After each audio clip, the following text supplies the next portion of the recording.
taon 2011. Papasok yung 2012. I think that would be December 29. Medyo old school kami nagkakilala eh. Kami yata yung last batch ng TextMates. That time, apprenticeship ko sa cargo vessel that traveled around Bicol area and then so on Visayas and Mindanao. Through friend, nakilala ko siya and so on chat or text and then call. And after 2 years, nag-meet kami dito sa Sorsogon. Dumayo ako. Literal na long distance relationship kami nun eh.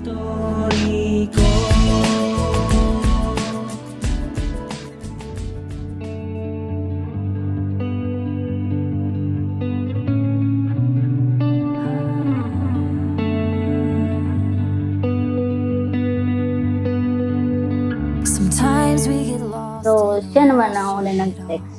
Nag-hi. Then, sabi niya sa akin, ay, pwede makipag-text. Tapos, yan, sabi ko, okay lang. Tapos nag-usap pa, may kwentuhan kung ano. Tapos dun, parang, ay, okay pala siya. Sa mabulaklak niyang mga salita, dun na yung love ako. And if you ever forget how Pag nagka-work ako sa province and then doon lang kami time na nagkikita pag babalik ako sa Manila. Mga 1 week o kaya minsan pagka nakakaipon ako, bibilang ko siya ng ticket para magkita kami sa Cebu. And then nag-live-in kami noong 2018. Though sinubok din kami ng pandemya, muntik na siya sa aking mawala. Though I'm grateful na nandun kami. moment with you, I wouldn't give it up for nothing. Yeah, this is it. Siya lang ang unang boyfriend ko na napakilala ko kay mama at kay papa. Sabi ko naman sa sarili ko na, kung sino yung papakilala ko, siya lang yung magiging asawa ko. Nangako siya kay papa na, ayun nga, papakasal niya ako. Names, reality and dreams. Yung kasal kasi, unang punta ko sa kanila, pinangako ko talaga sa tatay niya bago siya mawala. And then, ayun, tinupad ko lang yung long promises, medyo na-delay. Opposite kami, parang ano yun, negative and positive attracts lagi. Kung madaldal ako, kung ganito ako magsalita, negative siya. Kung showy ako siya, hindi ganun. And I think, ayun yung pinaka-importante kung bakit kami nagtagal. Dahil sumasang-ayon kami dun sa punto na nagja-jive kami yung character namin. Hindi niya ako pinilit magbago kung ano yung negative ko.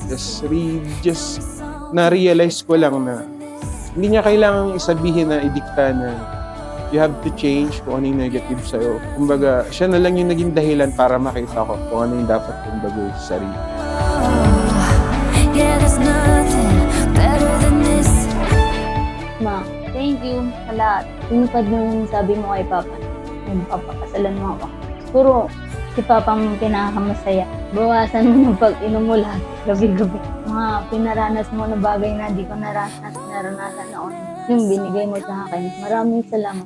Love na love kita. Ever in a moment with you, I wouldn't give Baba or agom, tulad ng sabi ko, yung pangako ko noon, tutuparin ko lang para sa future natin. Though, I know na may mga challenges tayong hinaharap at na-overcome din naman.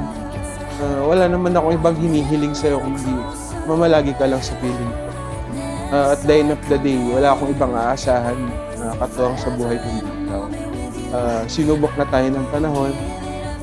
Aasahan mo na nandito ako sa suportahan. I will provide for us and our future family. Hopefully, pagkaloob ni God yun. Hindi ko iniisip kung ano yung dahilan kung bakit kita hindi mahalin.